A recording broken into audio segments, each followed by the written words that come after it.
Hey, it's Ashley Jarnies, and I'm going to be talking about an instance of colorism within my family.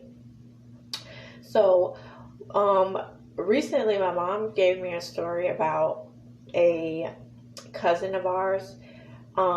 She said her aunt, so I don't really keep up with like this. I guess that would be like my great aunt or something like that. But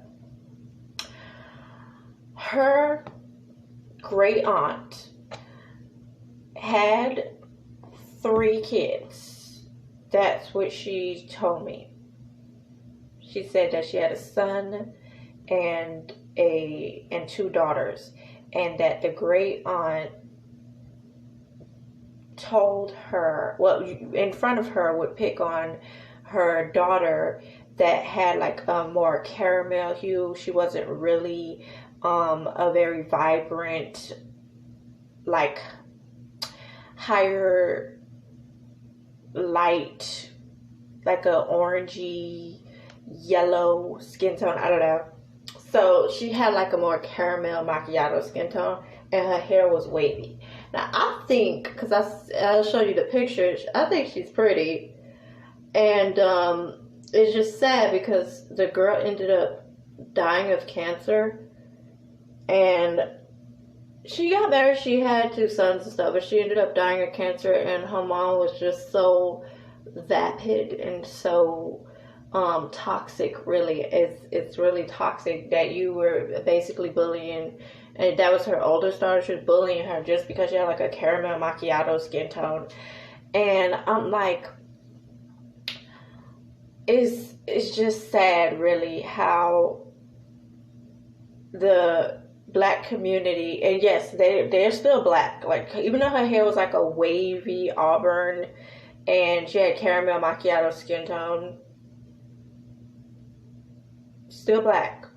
It's just sad that colorism inflicts so much distance and toxicity in people's family, and it's gotten, and yes, it runs deep in every black person's family, but I feel like it's gotten so bad that it's actually hard to keep track of family members, because some of our family members who couldn't withstand the ill treatment because they didn't have like the chosen skin tone or the more favorable skin tone in the family, they had to go and they go and marry outside, or they get closer to their husband's family, and then they just kind of forget about this family. And the danger of all of that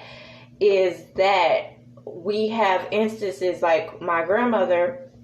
She told me that she ended up once dating a brother of hers, because my great because it's my it's her dad, so my grandmother's dad, so that's like my great I think, yeah,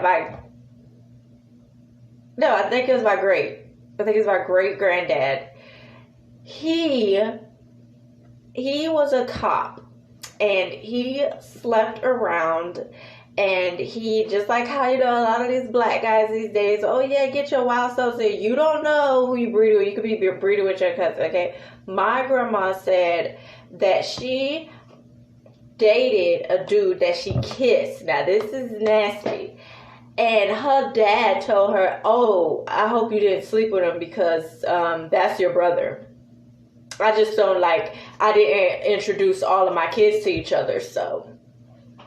You know what I'm saying? It's disgusting. So, again, when a lot of people, you really got to think deep where y'all like, oh, yeah, let's be racial and stuff, because it's a lot of inbreeding going on. I just want y'all to know that. And, yes, maybe my great-granddad had a lot to do with that, helping with that, and a lot of guys like him, okay? So, again, the dudes that said, sow your wild oats and all that stuff, I want y'all to know, most likely you banging your cousin. So, think twice, okay? Think twice. This is for real. And she laughed. My grandmother laughed about that. Like, oh, could you believe I kissed my brother? That's not funny.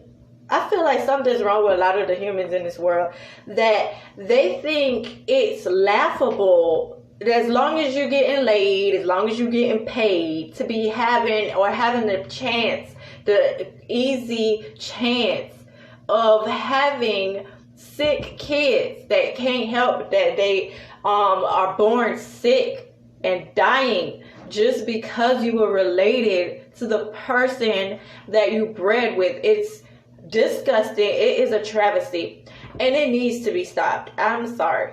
And I just and then on top of that, you have the colorism issue too, that is pushing again a lot of the females, because the colorism issue affects mostly the females in the family.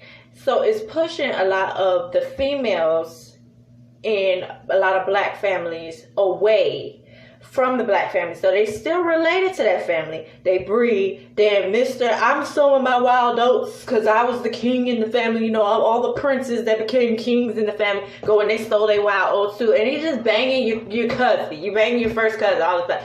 It's just not helping, okay? I mean, it's so bad that I told my mom, if our family keeps breeding, I don't need to breed, okay? Because when people are like, well, you know, there's not a lot of black people born. Even one of my cousins did. There's a lot of mixing in my family. There's a lot of people that went outside of their race. I don't want to hear this, oh, no, well, you know, if they're staying in, no. So it makes it even more dangerous, because it's like if they also went outside of the race, then we have this problem where no matter what, you are going to bump into your relative at some point in time. So I guess I'm just gonna be a nun and just be by myself. Just a nun in title only. So no one asked me to change their diapers at the nun station. Okay, because I'm not a literal nun. I'm just a nun in title, because it's just so depressing how much damage and destruction of communication within the family. So now we can't keep track of family members. And then I don't trust that ancestry.com. I surely don't. I don't know about the other people. I don't trust them. So it's even more depressing, because you really can't track down your family like that. And we lose ties with each other from arguments or disagreements or people bullying, and the lot of the family taking the bully side, and so the underdogs end up just splitting apart from the family, and then they go and live their married life. But the sad part is, you know, since they don't want to speak of toxic members, they don't tell their children, hey, you know, you related to those people over there, so try to steer clear of any line of those people. They just don't mention them. And then we just have problems, future problems. So, I don't know. I think I'm just being a nun.